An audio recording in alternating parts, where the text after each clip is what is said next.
Use the coupon code Magic Untapped on RogueEnergy.com and save 10% off of your order.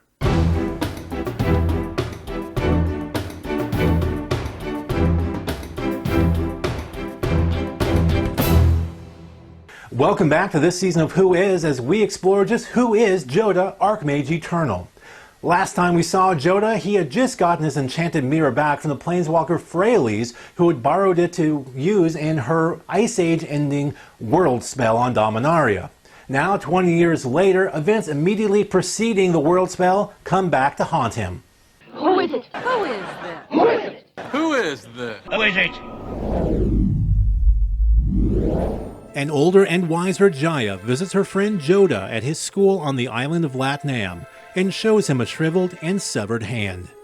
It's the hand of the former necromancer Lemdul, though the ring finger is missing, as is, of course, the ring that contains the essence of Mercil the Pretender.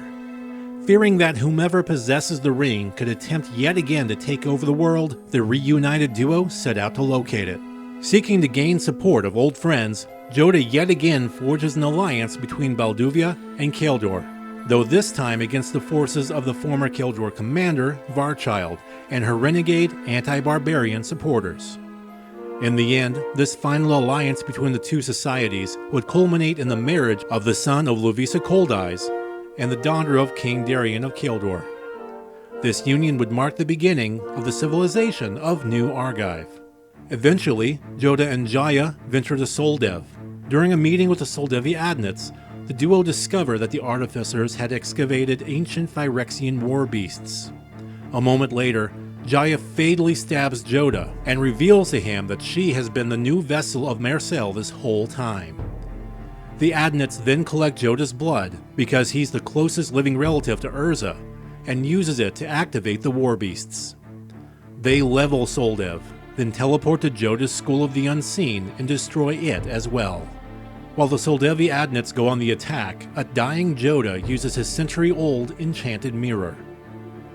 Using the mirror to amplify his weakened magic, the Archmage is not only able to heal his wounds, he discovers that the planeswalker Freyalise had tampered with it when she borrowed it from him to end Dominaria's Ice Age, as she had layered a special enchantment upon it that would activate the planeswalker spark of whomever used it, believing that Jodah might possibly possess such power. As it turns out, Jodah's destiny is not to become a planeswalker, and he escapes Freyalise's spell. Now healed, Jodah confronts an immensely powerful Mercil-controlled Jaya. He recalls that when he met Freyalise 20 years earlier, that there had been another with him, the taskmage Jaya Ballard herself. An intense duel ensues between the two mages. It ends when Jodah smashes his mirror over Jaya's head.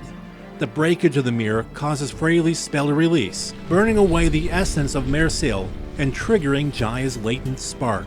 Now with the powers of a planeswalker, Jaya assists Jodah in defeating the Phyrexian machinations that destroyed Soldev and the School of the Unseen. Like Lord Ith before him centuries ago, Jodah decides that the school's isolation might not have been the best decision, and decides not to rebuild. Jaya departs, intent on exploring the various planes of the multiverse. The surviving mages from Jodah's now destroyed schools scatter across Dominaria, and Jodah, wanting to simply fade into the background, spreads rumors and lies about himself as he seeks nothing more than peace and quiet from here on out. And that sure sounds like the end of Jodah's story. The thing is, there's still more to tell about Dominaria's Archmage Eternal. Not only was he instrumental in the background by helping an insane Urza regain his sanity after the Planeswalkers' failed invasion of Phyrexia, and he was at very least mentioned during the Phyrexian invasion of Dominaria, he would play a pivotal role in Dominaria's mending, something we'll get to in the final episode of Who Is here on Magic Untapped.